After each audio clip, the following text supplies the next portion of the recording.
Warm welcome to everyone listening in. Thank you so much for joining us today on this webinar on CIWEM Fellowship.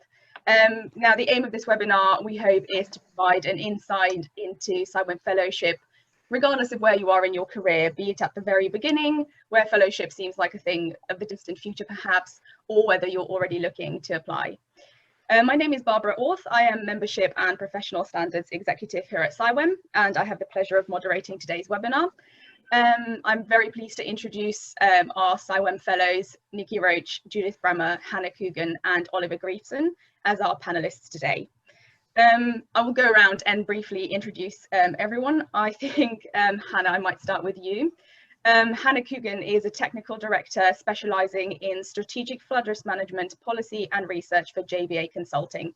She has been involved in CIWEM work for nearly 20 years. She's a former chair of the Rivers and Coastal Group, the current chair of the West Midlands Branch, and the deputy chair of the CIWEM Flood and Coastal Erosion Risk Management Expert Panel. And she won the CIWEM Young Members Award in 2008.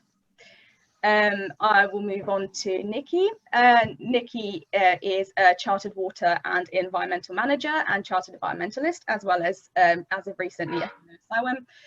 We have 20 years experience working in utilities, primarily in the UK and water sector. She is currently President Elect of CIWEM and a board trustee.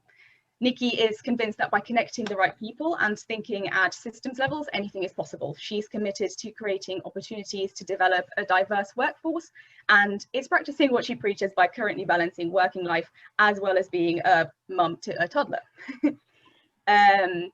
Moving on to Judith. Judith is also a fellow of CIWEM who has over 20 years of experience in academic research and consultancy, specialising in water quality monitoring and assessment. She is currently working at Atkins, where she's currently project manager for the UK water industry's response to current and emerging legislation on trace substances in the water environment. This is called, I'm sorry if I mispronounce this, the UKWIR Chemical Investigation Programme. UKWIR. UKWIR, oh, sorry. And last but not least, we have Oliver Grievson, who has been a member of CIWEM for over 20 years and is a fellow of the Institute for over, sorry, did I say 5 years, 20 years, and a fellow of the Institute for just over 5 years. He currently serves on both the Professional Standards Committee, acts as a mentor, assessor and interviewer, and also serves on the Wastewater and Biosolids panel. He is chartered engineer, chartered environmentalist, chartered scientist, and chartered water and environmental manager. He works as a technical lead at the EC&I specialist company Z Tech Control Systems, and is also volunteering as a chairman and director on several national and international charities and non-profit organisations. A huge thank you to all for taking the time and joining us today. Welcome to everyone. Now, just to give you a brief overview of the structure of this webinar, we will start by providing a brief guidance over the different routes towards CIWEM Fellowships, CIWEM Fellowship, followed by sort of like a round panel discussion with our panel.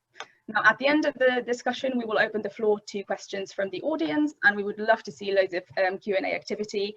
So please do send in your messages either privately or by opening your in-meeting chat, or you can also post in the open Q&A section. Now, if you do have any technical difficulties, do drop us a message privately and we will try to sort that out for you as quickly as possible. So without further ado, let's just dive in briefly into why become a CIWEM Fellow, what the application requirements are, and a bit further detail to that. So Fellowship of CIWEM provides the ultimate recognition of your career achievements, and it will also create a change in the opportunities available to everyone. CIWEM Fellows are highly respected professionals, having reached a level of demonstrable professional experience and achievement in the sustainable management of our environment. It is a very prestigious qualification, which acknowledges the positive impact you have made on the profession. Becoming a Fellow of CIWEM enables you to continue to inspire others and help future generations. Now, there are three routes for CIWEM Fellowship that one might undertake. First one is the direct entry one, the transfer, you can transfer to fellow, and the nominated fellow. And I'll just go through these quickly point by point. So that the direct entry route to fellowship is for applicants who are not currently chartered with CIWEM. So if you are new to CIWEM, you will need to follow the chartered membership application process and then also provide the details that we require for transfer to fellow. Now, I'm not going to go into the nitty-gritty of the chartership application. We have a whole series of webinars dedicated to this, which I've linked on the bottom of your screen. So if you're interested, do please check them out. However, just quickly going briefly through, in order to apply for direct entry fellowship, you will need to complete the online application form, provide a most up-to-date CV, submit copies of relevant certificates, have 3 sponsors who are CIWEM Fellows, submit your training and CPD record for the last 3 years, complete the 4,000-word mandatory competence attainment report that is also required for chartered applications, as well as the 400-word supporting statement, which details why you feel you should be eligible for fellowship. Now, if you're already a charter member and you feel like you have the relevant experience, then you can transfer to fellowship. What you will need to do in this case is a lot simpler than if you're direct entry. You will need to complete a transfer from charter member to fellow online application form, submit an up-to-date CV, also have 3 sponsors who are fellows at CIWEM, complete the 400-word supporting statement, which details why you feel you're eligible, as well as submit, of course, your training record and CPD record for the last 3 years. And finally, we have the nominated route to fellowship, which provides a direct route to fellowship of CIWEM, however, without requiring candidates to be chartered with CIWEM. So an individual seeking this level of fellowship will be eminent in their field or in a very high position where they steer strategic direction regionally, nationally, or internationally. Now, the requirements of this route are slightly different in that you would need to complete an application form, including a report outlining your achievements, also submit a CV, but you will also need a nominator letter from a fellow of CIWEM.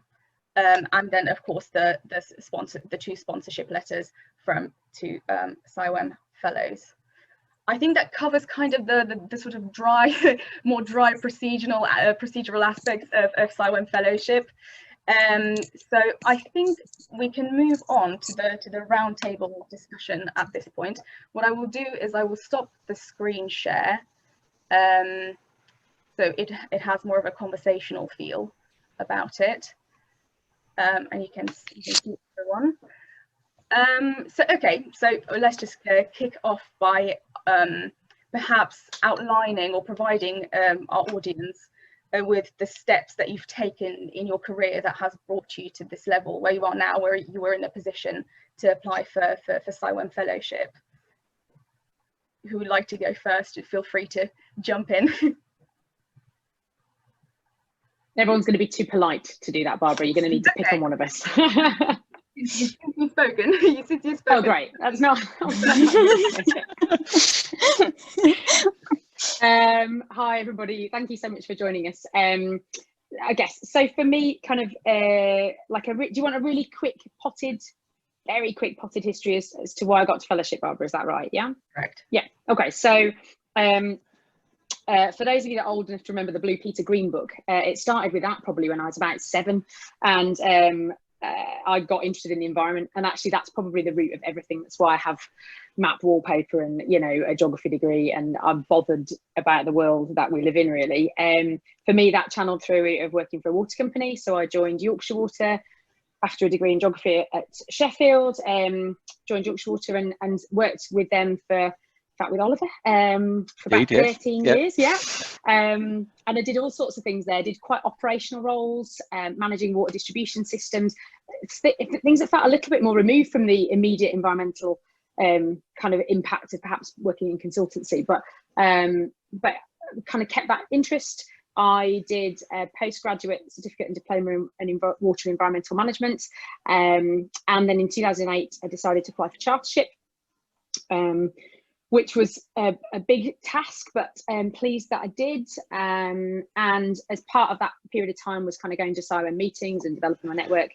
And then fast forward a little bit, I went self-employed in 2014 and recognised that actually working for myself, CIWEM was a really good way of staying connected and keeping my CPD going and you know, keeping an understanding of what was going on in the wider sectors than the one I was necessarily in.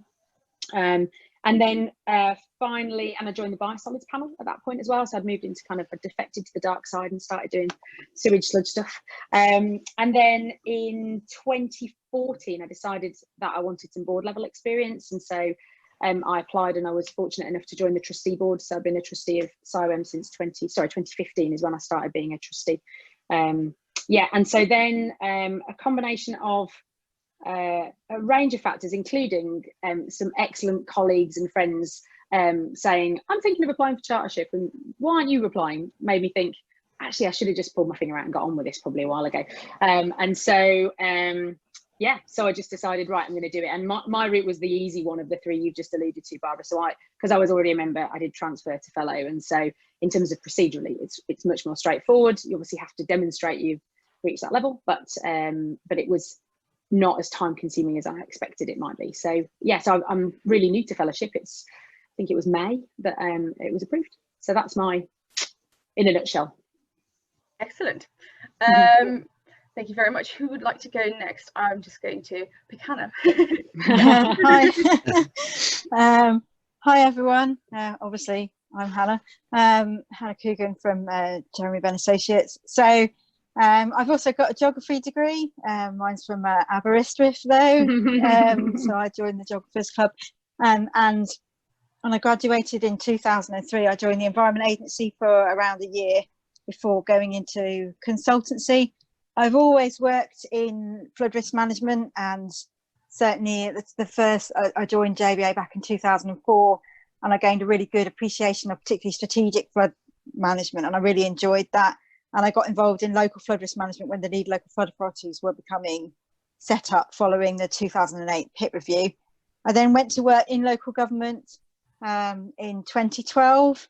So I've managed the lead local flood authority service in a number of the West Midlands lead local flood authorities.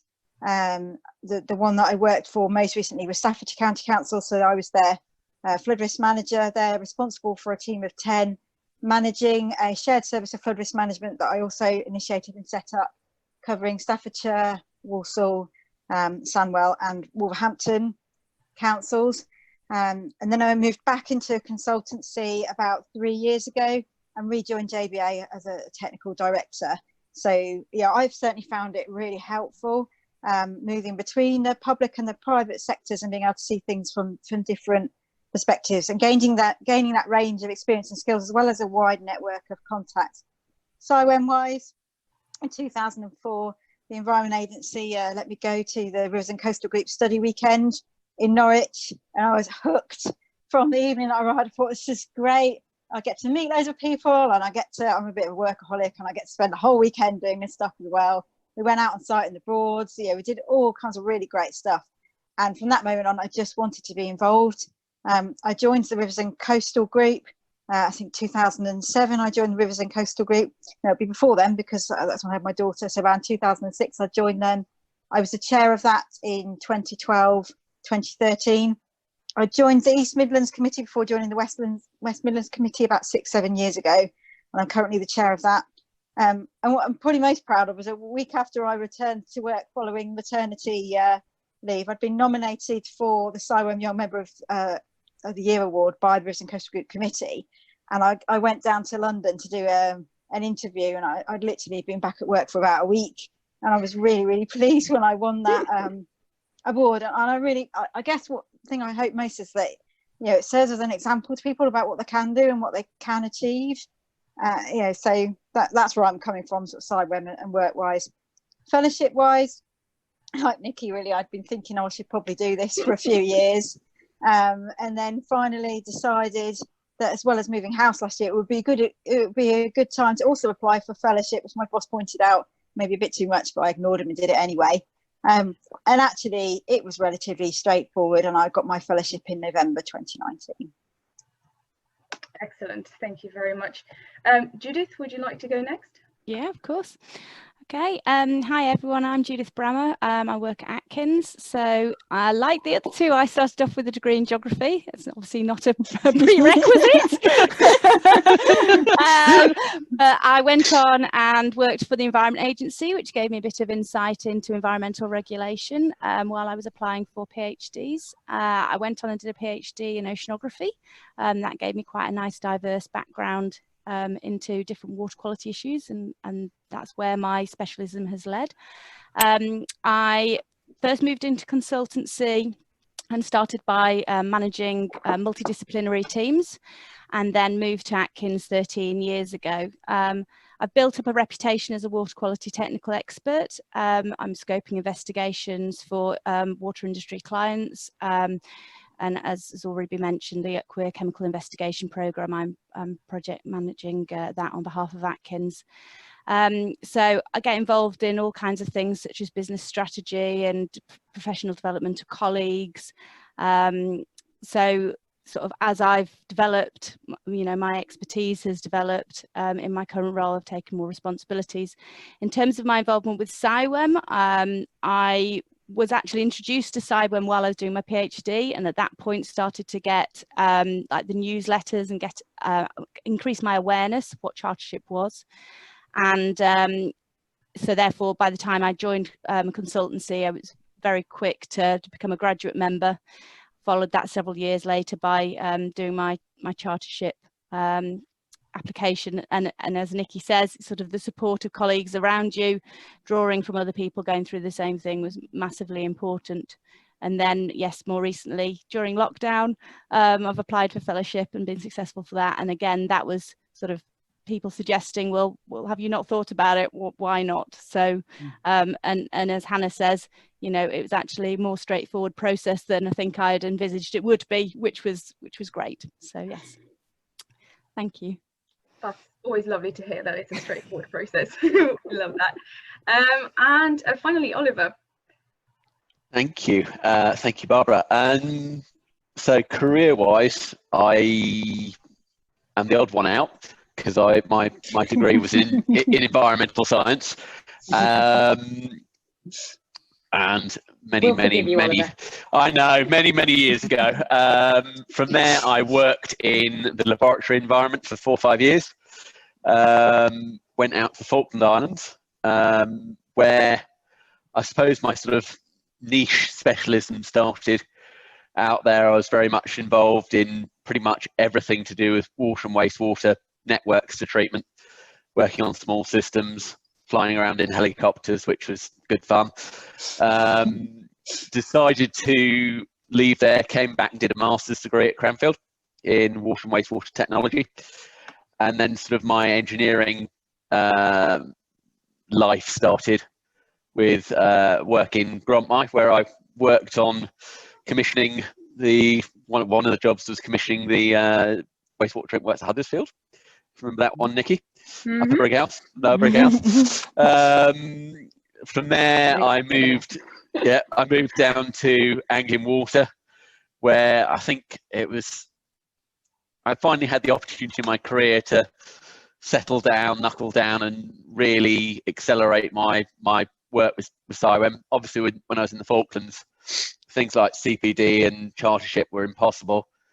But I've of course gaining experience in my career, and literally, I think I did my charter interview at John Street, as it was, in end of 2006, 2007. It was when I basically was in my job at Anglian Water that it gave me the opportunity to start feeding back into the industry, working with people, mentoring. 2012, I was invited to join the Wastewater and Bar Sellers panel, and it was then that sort of on that panel that I realised it was possible to go to fellow, and it was a case of, well, am I ready for fellow? And on the panel, it was having good technical discussions with my peers that I realised that actually it's not impossible. Inquired via by the executive how to do it, and they went, well, actually it is relatively simple. Did it, and it came through relatively quickly, and that was in 2015, I think. For me, it was a great process. It enabled me, but one of the things, when I did my charter, you had to do your career and project report, and it's something that I kept going. I've kept going since doing it 15 years ago, and that document's been really, really useful for me to almost collect my CPD together, collect who I am, to collect my progress. I've almost used it as a career development plan, and bits of everything, and it kind of reminds me some of the things that I have done, because it's all of us on this panel are so busy. We do so much in the industry. It's quite difficult to go, so where was I last week? Where was I last month? And it's great in that way. A few years later, I joined the PSC and started assessing, reviewing, and of course CIWEM were always looking for assessors and reviewers. And sitting on PSC, you get to see all the fellow applications coming through. So I think I've seen Professional Standards Committee, Oliver, is that right? Yeah, it's Professional Standards. I think I've seen all of your applications come through. So. Well, thank you very much. But and that committee's just refreshed itself, and it's great to get involved. And I think, to me, fellowship, getting involved in the organisation at that level really meant that I should be a fellow. And so that's probably why I did it. Excellent, thank you. Just quickly, drawing on what you mentioned, that you all have very, very busy lives, but yet you still manage to find the time to keep engaged and with CIWEM activities and, you know, get involved. How do you manage that? So how do you find the time, or how do you make the time to still get involved in extracurricular activities, as it were, and to engage with CIWEM? I think I'm going to start with Hannah this time around. Okay. Well, I suppose to me, I thought about it as a rather enjoyable hobby. So, you know, for example, when my daughter was born, at that point I was doing a lot of work both with CIWEM but also with Girl Guiding as the local Brownie leader. And I decided, you know, I couldn't do both. Which one was I going to do? And I picked CIWEM. And you know, I think for me, it's about, you know, recognizing that it is voluntary work, but being very organised. I have an entire notebook that's my CIWEM notebook. And for example, some of the stuff I've done since being chair of the West Midlands Branch, which I became chair 2 years ago, is we've done things to try and encourage more committee members to participate. So we've moved to virtual committee meetings, we've moved them to lunch times, and we've got a rolling branch programme, some key documents, using things like Dropbox to securely share information amongst the committee. And also making my expectations clear. I mean, one of the things I have found through any voluntary role I've done is that there can be a tendency sometimes for the work to fall on a few key individuals. So I think that was probably been my biggest challenge with any CIWEM work I've done, is actually continuing alongside the work I'm doing to motivate other people on the committee to come along with me. Excellent, thank you. Judith, I'm going to pick on you next. What I haven't mentioned is that I was part of the North West and North Wales branch for about 6 years. I think I finished that about 4 years ago. So for me, that's where I really sort of contributed in terms of actively promoting events and getting speakers in, and just making the time, because I knew that was then feeding back in terms of helping to develop colleagues, as well as you know, other contacts I was making and the network that I was making there.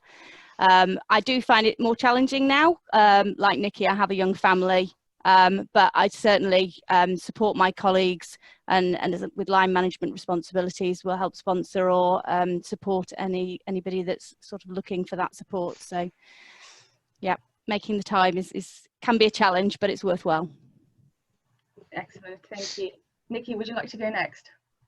Yeah, I guess had to be additive and not repeat. I think it sounds a bit cliche, but when I suppose for me, the big commitment for time is outside of, you know, sort of attending evening events. And actually, as Hannah said, I think we're getting better as an institution at recognizing and like, this is case in point, isn't it, that we can work virtually. That enables us to be a bit more diverse in terms of who, you know, people have caring responsibilities, not just people who are parents, people have other responsibilities. If we can make it more accessible, then actually the workload is shared much more evenly and more people can access. So I think that's something that CIWEM are getting better at.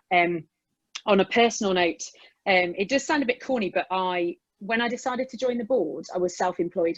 And so initially I was deciding to take unpaid, you know, days that I wasn't going to get paid to do that. And I remember in the interview, the team saying, "Oh, how do you feel about that?" And for me thinking, like, I firmly believe you get back what you put in. And so, and it does sound a bit corny, but it's really true for me. The development, the networks, the friendships, the connections, the CPD, the just being aware of the big picture and being able to piece that together is so helpful. And it's sometimes quite intangible and difficult to quantify, but I can see it, you know, if I trace back through my career. I love your idea, Oliver, by the way, of like a whole, that's ridiculously organised, like career report, flipping heck, I'm nowhere near that. But like, if you work back through my career, I can see the little seeds that CIWEM sowed that branched into other things. And it is sometimes hard to quantify. I think you just have to do what you can do. Everyone is busy, and as we go through seasons in life, you might be more or less involved, but I don't think there's ever been a pressure to be involved. You know, like if you need to say I can't, you need to take a step back, that's totally cool, really. And a bit like Hannah, I think we're all a bit geekily interested in making the world a slightly better place, really, and working quite collaboratively. What I really like is that this is like when we say multidisciplinary, it's, whilst there's 3 geographers and an environmental scientist on this call, like that really is true. Like, I don't know any other institution that you can be an environmentalist or an engineer, you know, and everything in between and feel at home. And actually for me, I think that's where the really interesting cross silo systems type conversations happen, when you get people from that really broad church together. So I think it's worth making the time, because I don't know how else you get at that unless you're senior enough to sit on an industry panel, for example, or work in an organisation that's massive enough that, you know, those silos exist within your own company. So as somebody who was, you know, went self-employed, the benefits were extraordinary, because I had access to 10,000 people worldwide, plus people that were turning up to events and stuff. So here endeth. Excellent, thank you. And finally, Oliver. The best part, Niki, is a CV on a timeline, which really works. Oh my God. Yeah, I know. Tell me about it. Probably from I'll echo Niki's point, which is you get what you put in. And I've got 2 brothers, they're both professionals, and they go, "I don't see the worth of being chartered." And I'm going, yeah, but you know what? Once you're in and you're organised and you're working in that organisation, you're really putting into the organisation. I've got back a huge amount from assessing, reviewing on the PSC, and through the wastewater panel. I've really developed huge amounts, and you can develop your soft skills as well. So in some ways, you do get out what you put in. It is worth devoting that time to the organisation, and it also helps really from a personal point of view. I am an insomniac. I don't need much more than about 3 hours sleep a night. And borrow a toddler. I've got one on the way, Niki. Right, well, you're going to love it. And a second one. So, and a bit of a workaholic as well. So it does help. My little one's not sitting more than 3 meters away from me at the minute. So it's why I have a white screen on the background, so nobody can see what's on in the background. But yeah, you do organise yourself, and you do learn that. I remember a few years ago in the industry, people talked about the work-life balance, and then the concept of the work-life blend came out about 3 years ago, and you do sort of blend everything in, and certainly from my point of view, that's what works. So, and to be honest, some of what I've put into CIWEM, I have got back out, and it's led to jobs, and it's led to work, and it's led to everything else. So you do get quite a bit of benefit from it. Excellent. Oh gosh, I don't know what I would do without my 7 hours a night. So throughout, just seems so little to me. Now, some of you have mentioned sort of promoting and mentoring CIWEM applicants. So just quickly relating to that, is there any advice that you would like to give sort of young professionals who are potentially at the beginning of their careers? What advice would you like to give them? And also on the other end of kind of the same spectrum, if someone feels like they're ready to apply for fellowship, what advice would you tell them other than do it? Shall we start? Oh gosh, with Judith. Okay, so in answer to the first question, what advice would you give to young professionals at early stages in their career? I think probably the best thing to say is it's never too early to start thinking about how you can get involved with CIWEM. I was starting to, my awareness was increasing as a graduate, and certainly when I was speaking to, I went to a NERC event recently, and I was, telling people about, you need to be, if you're interested in, environmental career, then certainly chartership is something you need to be considering, and I would highly recommend looking into CIWEM as being something suitable. So, getting people thinking about it earlier, sooner rather than later, means that you can start to get things in place that you might need. And, something as simple as keeping a CPD record is something that is really valuable. And, even today, I've just jotted a line on it before we got on this call.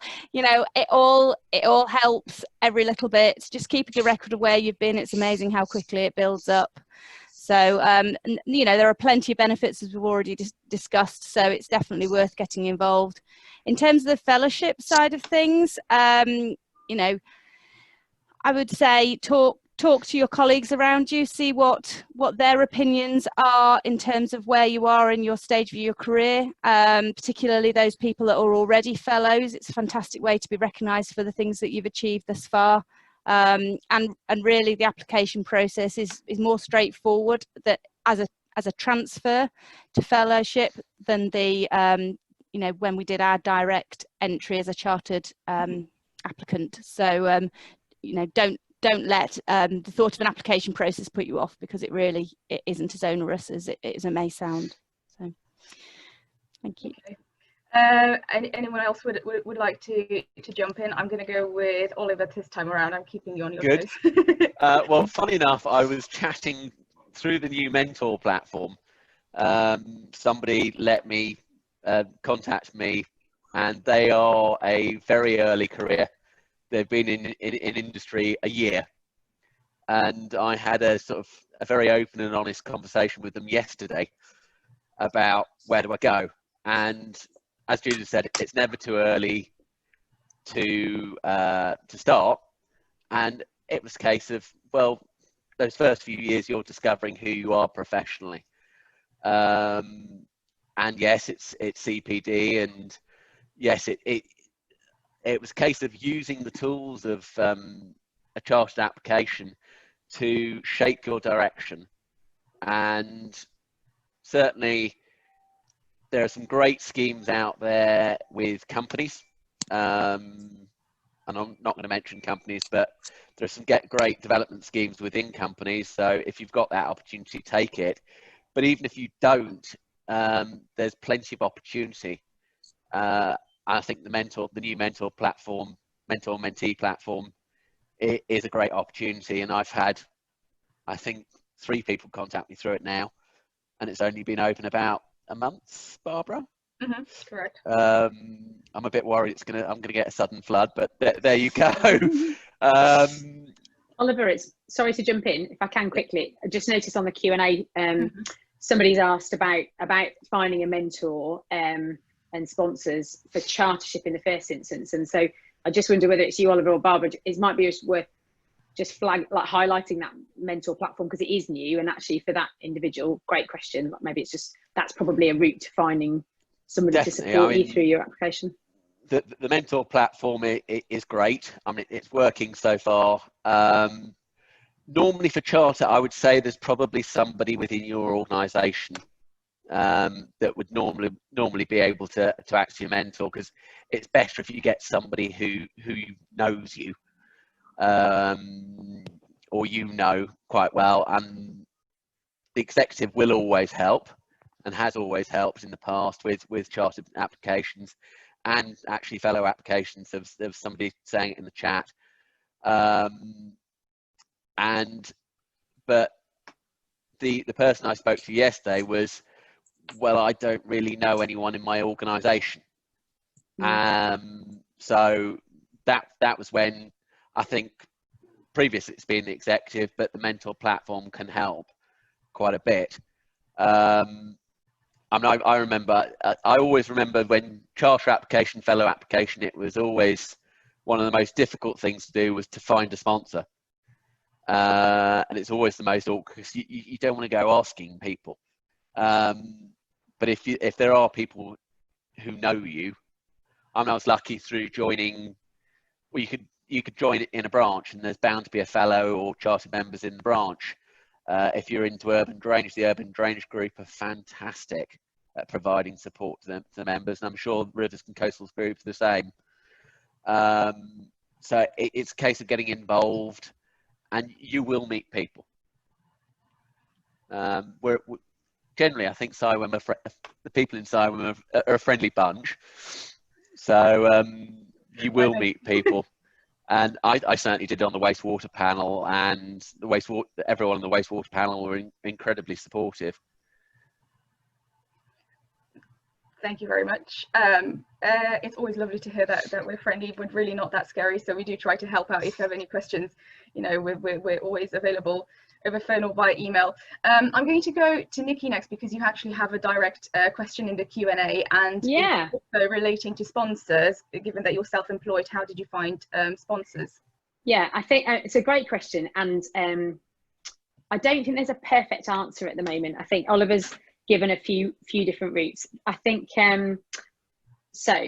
If you literally have no idea who could sponsor you, or because you don't know who's a member, what I did is I phoned a few people in my network who I expected to be members, mentioning no names. Some of them were not already fellows.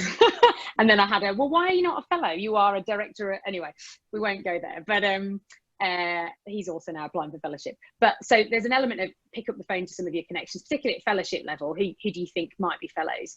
If you are, if that's not an option, then get in touch with CIWEM, you know, via the email address, which I'm sure Barbara can remind us of in a second. It's membership@ciwem.org.uk, isn't it? Hope that's right. And say, this is who I am, could you help connect me? And they'll try and join some dots for you. I do think, and this is a personal view, I don't work for CIWEM, I do think that we need to get a bit better at helping people find sponsors. And I think it's something that the membership team are thinking about, certainly. So it might even be, can we print a list of fellows on the website? And I know there's, you know, we have to be mindful of GDPR, but that is challenging. So I guess what I'm saying is, I don't think any of us would sit here and say it's really easy unless we are surrounded by fellows in our workplace.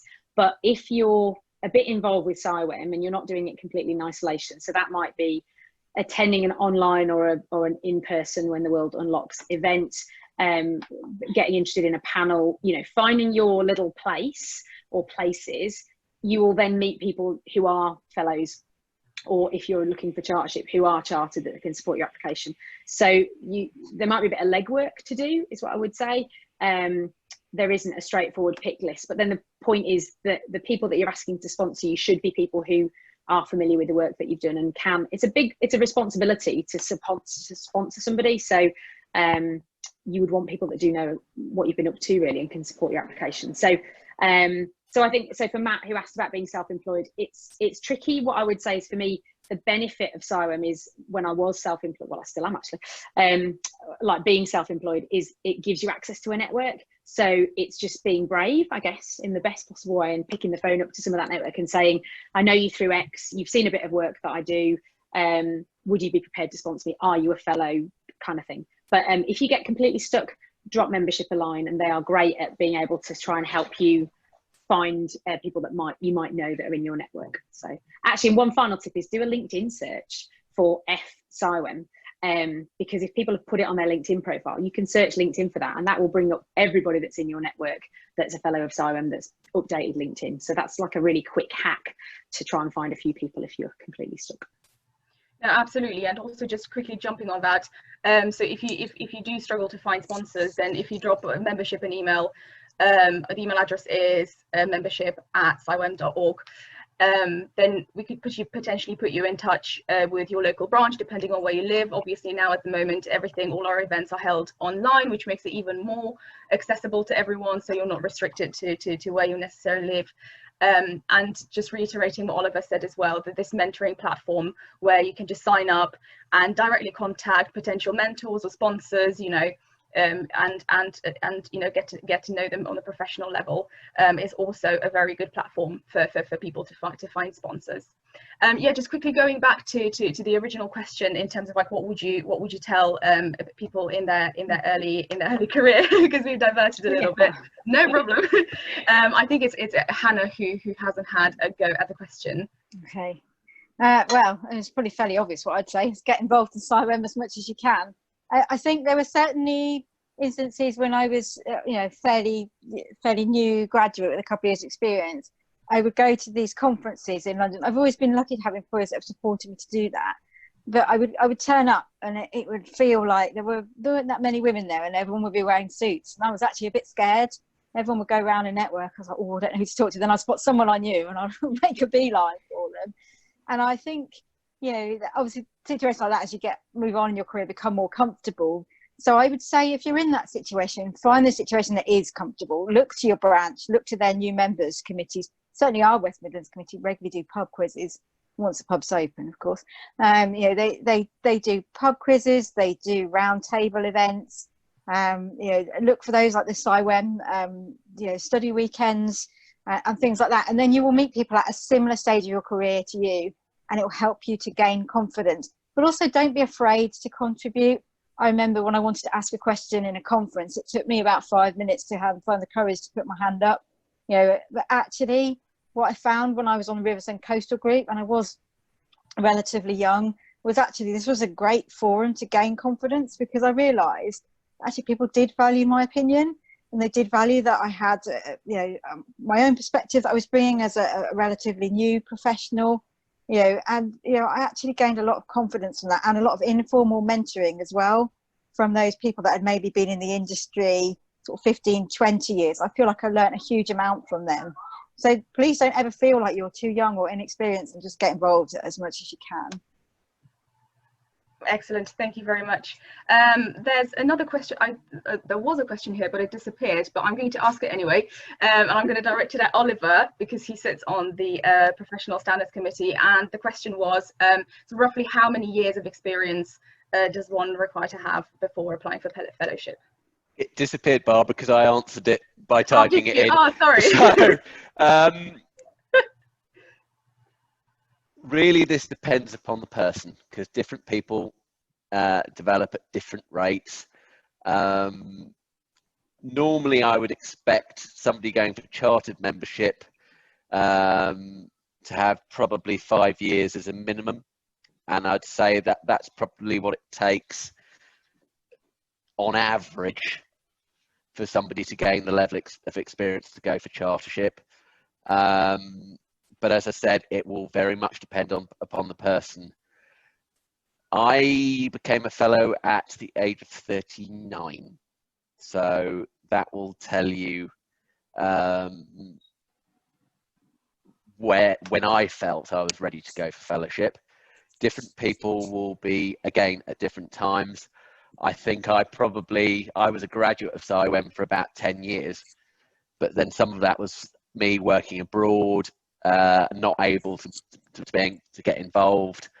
And as soon as I came back from working abroad, that was when I applied for chartership. If anything, if I was to be honest, I would think I was more than ready at that point. So when I walked into my professional interview, I was actually quite comfortable and actually enjoyed it quite a bit, where sometimes we see people come in and it's very obvious that they're nervous, and as interviewers, part of our job is to try and put you at ease.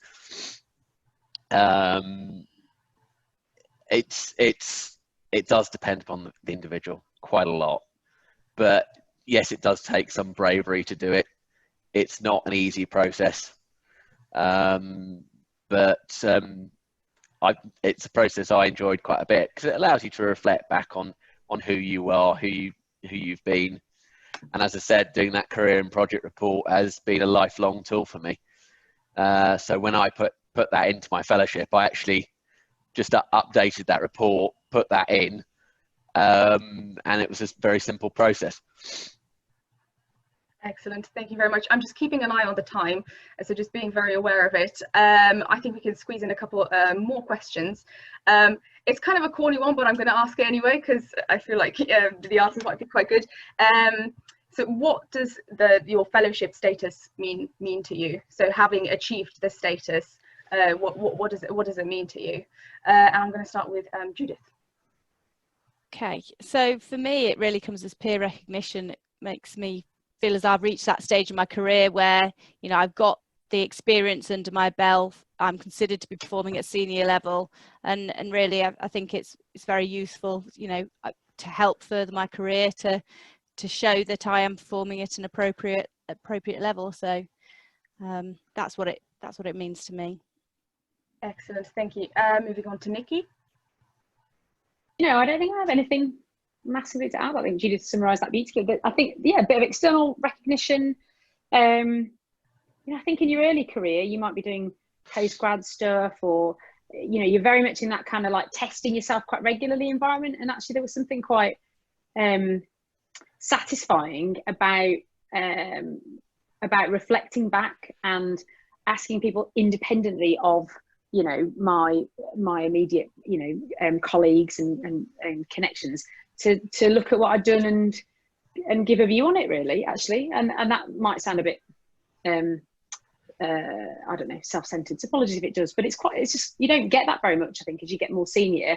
So it's really, it's nice to have that kind of like, oh, okay, right, what do people think? And great opportunity to reflect. And yeah, do your CPD, people, flipping heck. Like, I'm not Oliver, I'm not the antithesis of Oliver, so this was like, right, I need to make sure I've got everything together. So just do that on an ongoing basis would be my suggestion. But yeah, I think yeah, there's a bit of pride. I think that's okay, isn't it? But also kind of reminds me about you know, it's about a level of experience that then makes you think, okay, so who's following, and who can I help bring up with me, if that makes sense, really, and how do I support those people that might be my peers that just haven't got around to doing it, or those people who are new to the sector, and how do I help them get to where I've got to faster and not make the same mistakes. And so there's something about almost mentally thinking, oh, right, okay, I mean, fellow means I'm knocking on a bit these days, right, how am I a bit more helpful to those people that are coming on through, I guess, really. So yeah, it's a nice opportunity to sort of take stock, I think, really, and yeah. Excellent. Hannah? I don't really have a huge amount more to add, because I would have said the same things, really. It's like having an external badge of approval for the stage of the career I've reached so far. I mean, one thing I would say is that I hope that, you know, especially, you know, everyone that's a fellow, but especially the female fellows, can really inspire other women to, you know, further their career, you know, become, you know, move into more sort of senior management positions, because I think 7% of CIWEM fellows are female. Barbara, correct me if I'm wrong. So hopefully we can act as role models. That's not to say that the male fellows can't act as role models as well, but the more people we can mentor and support to reach chartership and to reach fellowship, you know, whether they're male, female, from different ethnic backgrounds, you know, to increase that diversity of CIWEM, the better. Absolutely. And Oliver, shall we, there's another open question here that we could potentially pick up. Is there anything specifically you would say to an applicant looking to apply for chartership and fellowship at the same time, assuming that your experience is suitable? So a direct entry fellow really is what we're talking about. What I'd say is get that mentoring. It is very important. really understand the competencies. There are, when we review and assess and review the competencies, you do see the misconceptions of what some of the competencies are. The earlier you can start those competencies, the better. What I advise all my mentees is to go through them, understand them, fill them quite early on, and then do a gap analysis. Actually, for somebody who's involved in the industry, especially if you're operating at a senior level, they should be relatively simple. But a mentor can really help you frame the competencies and answer the questions, the evidence in the right way. Mentor platform, another great way of doing it as well. But if you're considering going for direct entry fellow, perhaps go to the fast track to chartership workshops. Are they happening virtually, Barbara, at the minute? Sorry, what? Are they happening? The fast track to charterships happening virtually? Yeah. Yes, they are. So perhaps register for a fast track to chartership workshop, because that will help you with the competencies. There are, I'm not going to say tricks, because they're not. They are what they are. They're relatively simple, but there are ways of answering them, to be honest, especially for the engineers out there who are very familiar with Eng spec. They'll be very familiar that there are ways of answering Eng spec, and what we look for in an applicant. You can read it. You can when you're reading an application, you can see what level somebody's working at. It's very simple, very simple in a way. But yes, like any competence-based thing, answer the question. Because sometimes we do get some very waffly answers. If I would say any of my pet hates with applications is it does ask for 3 years of CPD, not 33 years as I've had off some people. Yes, it was an application through the online form that was 110 pages long. The people who read all these applications do it in their own time. But even when you are chartered, I'll echo Niki. If you are chartered and you do get the thing through saying, we are evaluating your charter this year, please take the time to do it, the evaluation, and evaluate it properly, because I have failed people, and the main reason for failing people's CPD assessments is very much based upon they haven't bothered really. Well, why do I bother with the assessment process? And if you don't bother, you'll fail and then get redone the following year. So it's worth doing right and doing right first time. CPD is not difficult. I know it scares some people, but you'll find most professionals in their day job will do CPD naturally anyway. Ask your branch for help. Ask your the executive for help. Ask the mentor platform for help if you've got problems. I couldn't have summarised it better myself. I think we've got time for one final question, which is quite a good one, I think, is whether you all have mentors. Yes and no.